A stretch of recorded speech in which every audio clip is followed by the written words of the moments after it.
Hello and welcome to Low Carb Conversations. I'm your host, Leah Williamson, and I'm with my co-host, Holly Jean. Hello, Holly. Hello, Leah. We've got a co-host episode. It feels like ages since it's just been the two of us. It does. It seems like it keeps getting longer and longer between our co-host episodes, but it's really not. It just feels like it. Yeah, and it's because we've been having so many great guests. I think just that we don't want to slot us in between when there's so much great guests to bring out. Exactly. So what's been going on in your world? I am keeping busy with real estate. Now we're heading into the spring, so the market is opening up. More people are relocating.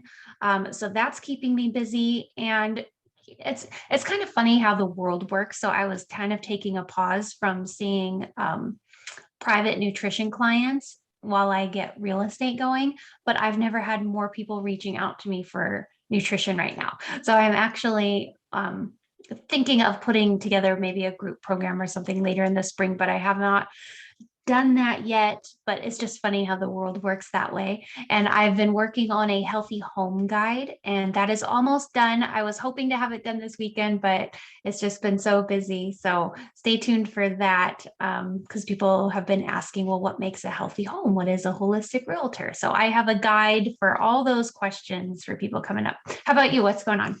I've got lots of stuff going on. I was interviewed just last week for a event that's coming up called Women in Keto Summit. So I'm excited to be a part of that. It's obviously it's a summit with women speakers about keto, all different kind of how to implement keto, how to live it, lifestyle tips, all those kind of things. So everything kind of women in keto need to know. So I'm talking about stress and the impact that can have on your ketogenic lifestyle. So I'm excited to be part of it. The event starts on Monday, the 25th of April, which is really exciting. There's Vanessa Spina is speaking on there. She's a guest that we've just had on recently. There's some male speakers as well. So Dr. Dom D'Agostino is going to be on there. A few people that we've had on the podcast before. So there's lots of different people. We'll link it up in the show notes so that you can see. You can sign up now for it.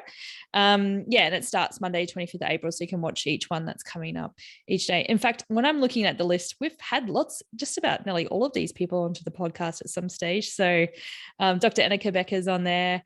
So the Sykes, that both of them are speaking. So it's going to be good.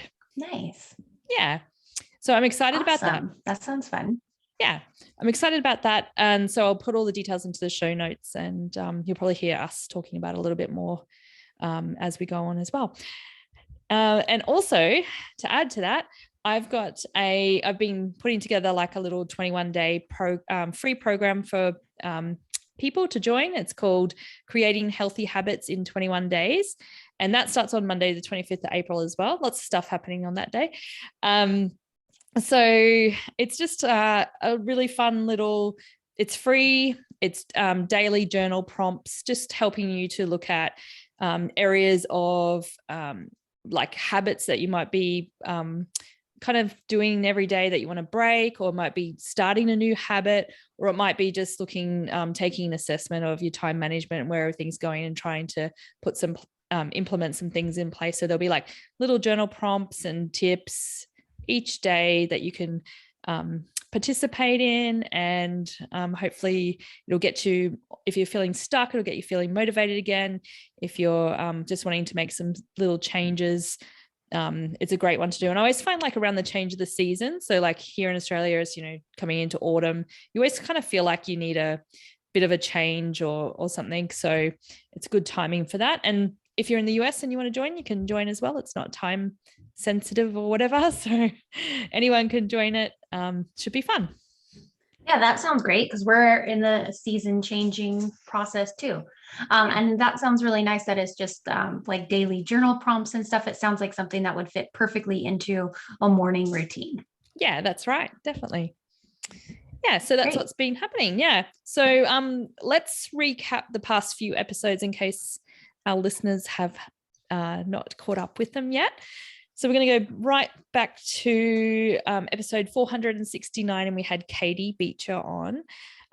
She's a medical intuitive, which we had a really great chat with her about her new book that she has coming out, or that's out now, and which goes in depth about all the different chakras and how they can, how you can kind of like look at them to see what kind of signs and symptoms you might be having medically. So that's kind of like a really good way of looking at it. And we talked about medical gaslighting as well, I remember. Oh yeah. Yeah. That's a good one. My biggest takeaway from that conversation was just bringing more light to the root causes of symptoms and illnesses and getting in touch with your intuition and talking about something that's starting to become more talked about, but is still a little bit hush hush, is the emotional and spiritual components of healing and things that may be holding you back. Sometimes people feel like they're doing all the right things, working and healing their body or their healing journey. But unless you're also addressing those past traumas or maybe emotional things, those could really keep you stuck as well. So I thought that was interesting. Yeah, definitely. I love that the community is starting to speak a little bit more about those things as well, because it's something that could be the missing part for some people on their health journey. Like, like especially it was for me, like, I've, been doing so well with nutrition and hadn't made any changes to that, but then things weren't going so well for me health-wise. I felt like I started going backwards again.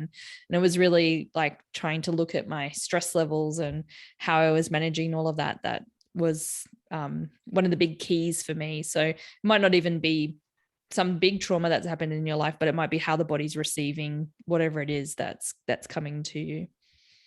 Yep. And then along similar lines of the conversation, episode 470, we had Jackie Bowker, and we were talking about self-limiting beliefs with her. Yeah. And I know you and Jackie know each other and through NTA, but I had never spoken with Jackie before and met her before. And I was so pleasantly surprised by the conversation. I mean, I feel like I'm always pleasantly surprised by most of our guests. Like you think the conversation might go one way, but they always seem to surprise us. But I really like this conversation with Jackie because I just wasn't expecting us to go into so many different topics. And yeah, like you mentioned, the programs that we run in our minds and the stories that we tell ourselves that keep us stuck. And just like getting connected to that gut brain wisdom. So yeah, it does have that intuitive part, like with Katie. And just again, it just goes back to there are so many more components to wellness than just what you're eating and how you're exercising. And the most surprising thing about Katie was how she talked about how connection and community have been linked to the number one things to longevity and happiness. With Jackie. I thought that was huge. Yeah. Oh yeah. Sorry, Jackie. Yeah. No, that was really good. The connection and the community. Yeah, definitely. That's a big one as well. Jackie and I studied together in 2016 and we only live about an hour away from each other, but it's the first time I've spoke to her in a while too, which is, it's funny, isn't it? It's like you're so close to people. See, that's another connection to the community. So you need to make more of an effort for those in-person kind of interactions as well, which here in Australia, we're just starting to open back up. Like I happened to catch the news headlines tonight and they were talking about how this is the first Easter where people are being actually able to go out and go to festivals again and do certain things where, the last couple of years, everyone's been, fearful for going out. And so they're finally coming back out again. So, yeah. Yeah. And things are coming back here too as well, the in-person things. I know there's several keto summits coming up as well, even because I know like our friends Ben Azadi and Jimmy Moore, like they're going to be at some events. And I guess now is a good time to say our friend of the show, Keith Norris, his Paleo FX is back this year at the end of this month. So everyone try to get out, meet people, because that in-person community, it's, oh my gosh, it's just, you can't beat it. Like, it's nice that we can talk like this. But Leah, if we were to ever meet in real life, that'd be so much more fun, wouldn't it? I know, watch out. We'd probably they would have to go somewhere and just talk it out for a couple of hours just to get everything out, and then go and make plans to do something. Right. I know, because up until the pandemic, every year I was traveling across to the US to catch up for conferences and things like that. And now it's just been like, I keep looking at the airfares. I'm like, hopefully not too soon away, but it was like almost like $4,000 or something like that to get a ticket just to LA.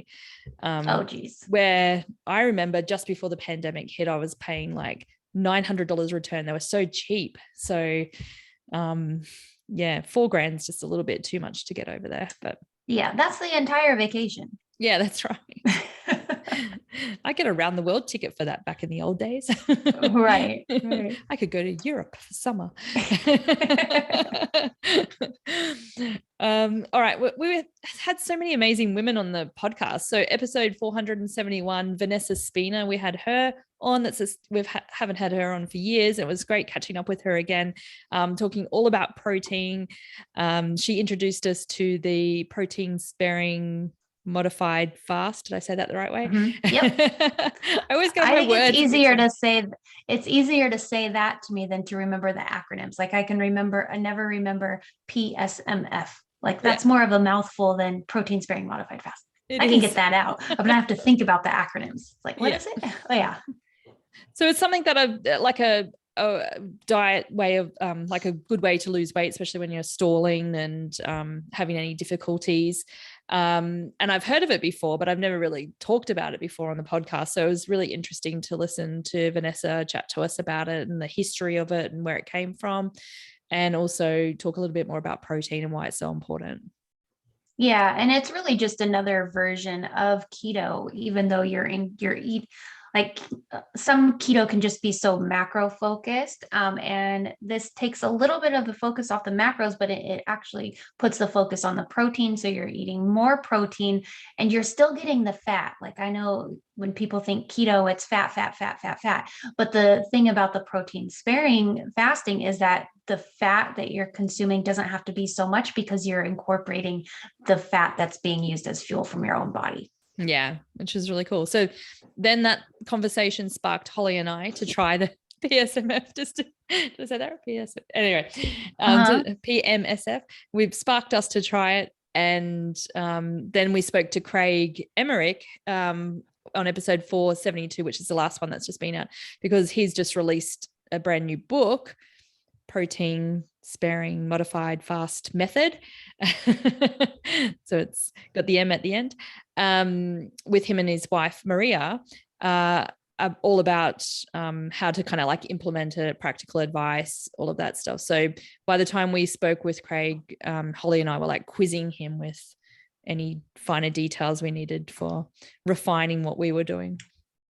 Yeah, and the conversation with Craig was really great. Like Vanessa it's a really good intro conversation to the topic. But yeah, like Leah said, Leah and I were both already experimenting with it. So we had some more tactical questions by the time we spoke to Craig. And I think what I like most about Craig's takeaway is sometimes when you're doing keto, like we could be so dogmatic with the rules of the diet, where he and Maria, they're really just trying to encourage people to follow what works. Like I know in this space we do talk about bioindividuality, but for some reason sometimes that gets lost when we're doing a keto or doing a low carb, and we can get lost in the nitty gritty of the details, and we make all these rules for ourselves instead of fully embracing the advice of trusting your body and listening to your body and kind of going with the ebbs and the flows of how your body's responding to things. So I liked that part of the conversation where it's like taking a more experimental, yes, these are the guidelines, these are the rules, but also everyone's different and know how and when to adjust. Yeah. That's really good. Yeah. So that we had a great lot of conversation. We always have great conversations, but we've had a great lot of conversations there. So if you've missed any of those episodes, go back and have a listen to them. Yeah. And if you're interested in protein sparing modified fast, start with Vanessa first and then listen to Craig after it, because it's a good companion for both of those. So by the time you've finished those and you've grabbed Craig's new book, you will be well into it. All right. We've got an article today. Actually, this article, it was interesting. Holly and I are like, we always share, like, got any articles? What are we going to talk about? And Holly's like, oh, I'd like to talk about digestion. And, and funnily enough, my Nutritional Therapy Association class, my February class that's going through right now, we are just hit today, week 1 of digestion. So we were chatting all about digestion in class today. And then one of the things we were talking about was how the diaphragm is really important for digestion. And I was like, I guess I kind of knew this, but I didn't know it. You know, it wasn't something that comes up a lot. It's not one of those kind of common topics. And so as I was Googling around looking for what articles are coming out, there's an article that happened just to come out a couple of days ago on diaphragm stress and gut health. Is belly breathing the key to better digestion? So I just took it as a sign. We were meant to talk about this today. We were. So a little bit of anatomy. We promise we won't go too far into it because that's my eyes glaze over with anatomy as well. But the diaphragm is a big muscle that separates our chest and lung cavity from our abdominal cavity, the gut. It wraps from one side of the rib cage to the other and is one of the key structures involved with our breathing. Your diaphragm is a little discussed muscle that's responsible for what passes through your digestive tract. So when breathing out, the diaphragm acts as a lever, increasing the pressure around the lungs to push carbon dioxide and waste product out. When we breathe in, our diaphragm moves down to allow the lungs to expand and oxygen to come in. They can move an average of around 1 to 2.5 centimeters in quiet breathing. And in athletes who are forcibly inhaling large amounts, the diaphragm can move up to 10 centimeters. So that movement and the change of pressure it creates in the abdominal cavity is also crucial for our digestion. When the diaphragm moves down and massages the gut contents, easing the transition of foods through the digestive tract. And it also stops acid and fluid from coming back up. So I thought that was really quite interesting. Yeah, because we do talk about, I mean, you're an instructor for NTA. Like, I know digestion is a huge component of what we do as nutritional therapy practitioners and the work that we do with our clients. But yeah, sometimes we neglect the part to talk about how important breath work is when it comes to digestion. I know we talk about breath work when it comes to stress and lifestyle and movement, but it does more. It does so much more than that. So much more. Like, breath really is the source of life. Yeah. And when we're stressed, we really do that shallow breathing. We're not even breathing into the diaphragm. And then you think of all the digestive issues that people have when they're stressed as well. So like the article says, the link between stress and gut health isn't anything new, but like looking at it from this perspective, if we can just start sending some really deep breaths down into the belly whenever we're feeling stressed out, we're going to be helping our digestion at the same time. Yeah. And I didn't fully experience the power of breath work until I was working with Dr. Don Klum and going through a program with him because, hey, you know what? Even coaches need coaches. And part of my program with him was just focusing on breath at multiple times throughout the day. Now, that was more to turn on the relaxation, rest and digest mode within the body. But we don't realize how much we take our breath for granted. But if you were to stop and pause and incorporate that breath work and that deep breathing into the belly, not into the chest, just several times a day, how that could really help move the needle for you in terms of health, because it is switching you out of fight or flight mode and it is turning on digestion. And I've now incorporated that with my clients too. And I like to explain it as the like you need oxygen to fuel a fire. So if like I work with a lot of people for weight loss. So if you're not breathing and taking that time to breathe and to get into the relaxation mode and to just kind of relax, then you're also not fueling that fire for burning calories and burning fat and turning on the metabolism that you're trying to do when you lose weight. Yeah, that's great. I like that. I think like too, it just reminded me of like what we do in yoga too, when I was reading how, so like I often say, like that as you inhale, breathe in coolness and calmness, and as you exhale, breathe out any cares or worries. But it's almost like if you layer that on top of what's happening in the digestive system, you're breathing in and then you're helping push your digestive waste out. Mm-hmm. So I thought that was a nice little kind of visual too, or not nice visual as such, but yeah.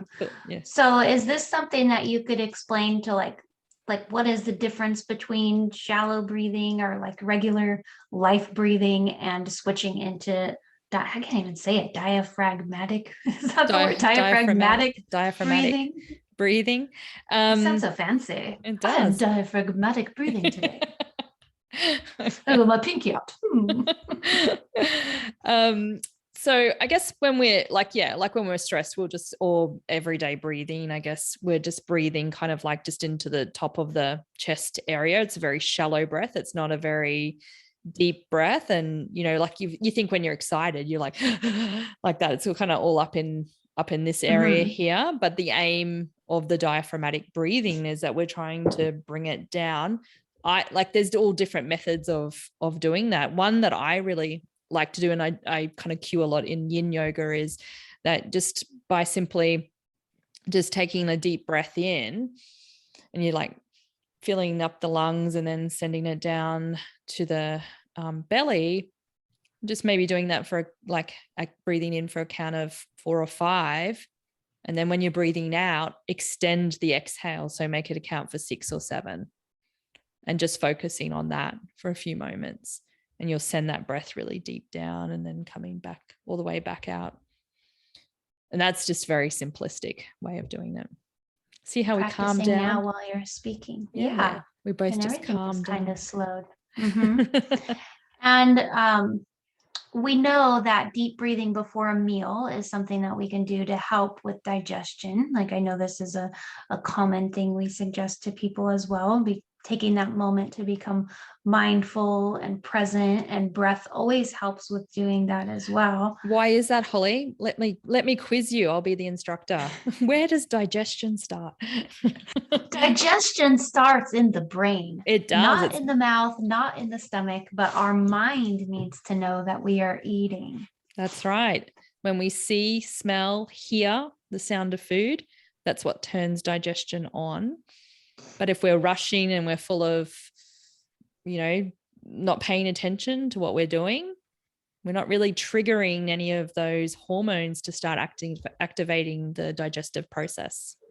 And I know just from experience that when people hear that information, they're like, oh, who cares? Like I'm too busy.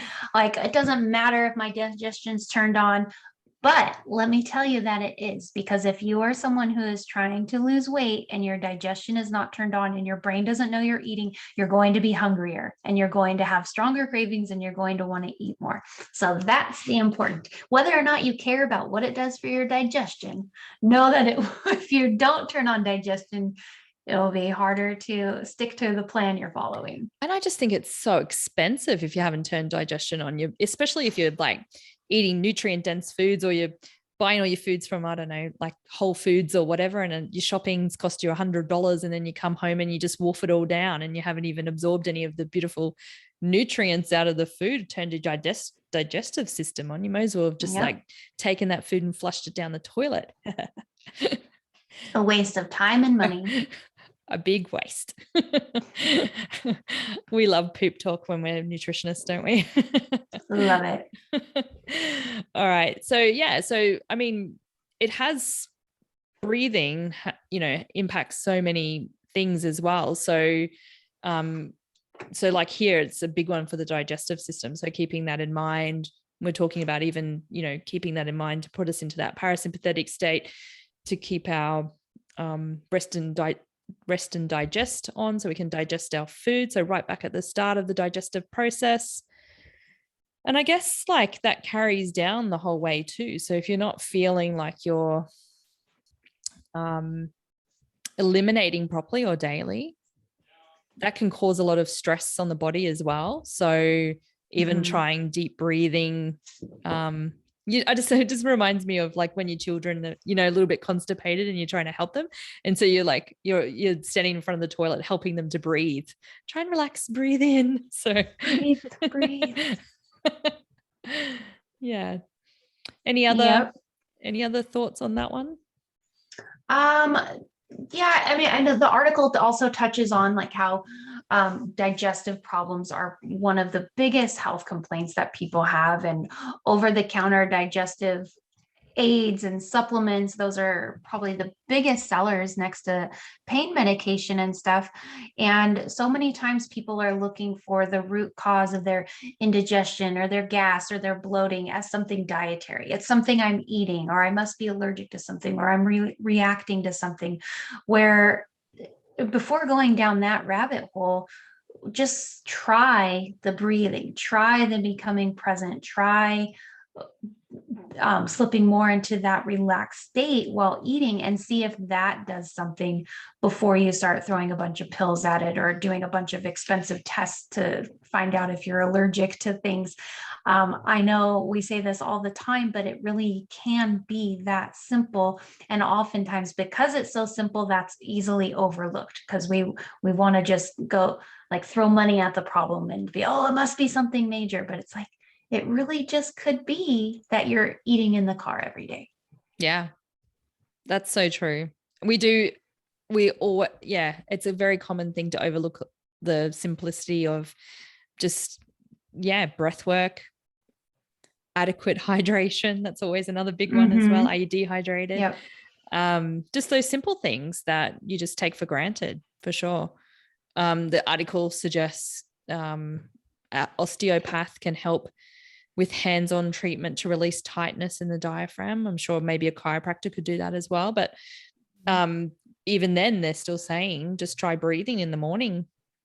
A few deep breaths in and out. You could also, like bringing into the sleep part of it too, you could have been not breathing well while you're sleeping. So you could have been, we've talked about this before, being a mouth breather versus a nose breather. So I think that's something that's not as easy to address, because it's not like you're awake and present and able to change things when you're breathing. But I know there are professionals out there that help with that area. Yeah. Or you just tape your mouth up and then you rip it off during the night. Also, you just use duct tape, and it's also like a wax. I remember I was doing it because I wanted to see whether I was a mouth or a nose breather. And I had like the tape over my mouth, my eye mask on, my hair back. And then in the morning I woke up and I had like my eye mask is like half on. I've got tape all through my hair. It was just like a hot mess. I would like to see that picture. Then you caption it, I woke up like this. Yeah. Oh, all right. There was something else I wanted to say. What was it? I've been doing this lately. I think because it's still very early in the morning. Leah and I flipped today, where I'm the early bird and she's you're super early and I'm ready for bed, which is usually the opposite way around.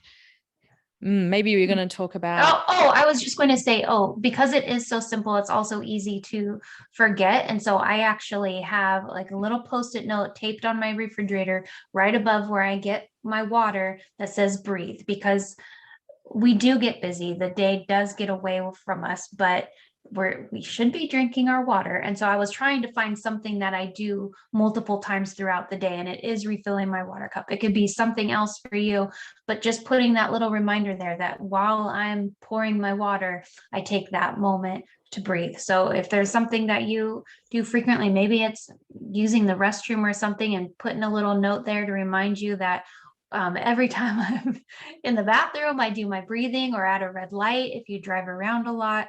And before you know it, then stopping and doing that breath work can also become a habit. Yeah, definitely. I mean, I've got like a iWatch and it tells me when to breathe, but sometimes that gets like so annoying sometimes. It's like, I will breathe when I'm ready. You gotta close your rings, right? That's right. Close my ring. Also, a good one is in the shower. So just in the morning, you can start that belly breath there and do a shower meditation. That's a really good one for people that struggle to meditate. So as you're in the shower and the water's coming down, you can take a few deep breaths in there and just imagine, like, you know, cleansing water coming down over you and then washing any negative things down the drain, and starting the day that way as you're using your breath to do that. Yeah. And I mean, this is off topic, but in the shower, What do you know? Where are you going, Holly? No, but when we're in the shower, our body slips into that, or your mind slips into that theta brain. I can't even think of what it's called, but it's when you're kind of in a state of hypnosis. So that is a good time to be doing breath work and any kind of like affirmations or positive thinking that you have as well too, because that's when you can kind of take that time to start rewriting those stories that you tell yourself too, because your brain's in a more receptive state for making changes. Yeah. I love the shower, but that's where I come up with all my good ideas for everything. All my brilliant ideas. Yeah. Always in the shower. I need some kind of like waterproof journal or something, but for some reason, like, I can have the most amazing idea in my mind, but then when I go to write it down or talk about it, it's not as beautiful. So I want there to be some, maybe Elon Musk can do this, some kind of like where it just like reads my brain and it sees the beauty of what I'm creating in my mind and it draws it for me. But then I can turn it off and it goes away and it gets out of my head, because then things get scary. I'm usually like telling Siri to turn the voice memo on. Hopefully she won't turn on now that I've just said her, and trying to relate what I'm thinking about. I'm the same as you. It never comes out the same way. And then it's usually like the sound of the shower has crumpled my words away into down the drain. Oh, all right. Well, maybe we have a future in inventing something for people like us. Yeah, definitely. There's probably already something invented, let's face it. All right. If you guys listening know of something that will help Leah and I, please spam us with all the things. That's right. Well, anyway, I thought that article was a good reminder of some of the little nuances of digestion that can be easily, like breath work, it's free. So start practicing the breath. You know, you don't have to be, I say this often too, you don't have to be on a mat in a yoga class. I mean, that's a good way to get some practice in, but you can take it with you off the mat whenever you need it. And so just start by focusing on the breath. And I say that at the end of every one of my yoga classes, actually. Well, I feel like I just had a yoga class with you. Yeah, we did. We dropped into the zone and now I'm going to go to bed. Oh, I'm going to hot yoga, but not for another 4 hours. Yeah, well, we've got some great guests coming up on the show, so stay tuned. We're going to be talking to the founder of the Women in Keto Summit, talking a little bit more in details about that, so we can have a chat with her. And we've got a couple more. We've got Dr. Luann Brizendine coming up, Brizendine, sorry, I should say, who's got a book out called The Upgrade, which is all about menopause and perimenopause. So I have an interesting chat with her. Holly, you've got an interesting chat coming up with Dr. Mindy. Was that her name? Oh, Dr. Mindy Salvina. Yes, yeah. she's a naturopath, and we're talking about ozone therapy and just different ways to heal the body. Sounds like fun. And body pH. I forgot about that. Yeah, pH. Sorry, early. My brain's awake. Need more coffee. All right. Well, that's the end of today's episode. Our theme music is created by Andrew Bowden and production services are by Kevin Kennedy Spain of Disc of Light Media. Have a great week, everyone. We'll see you.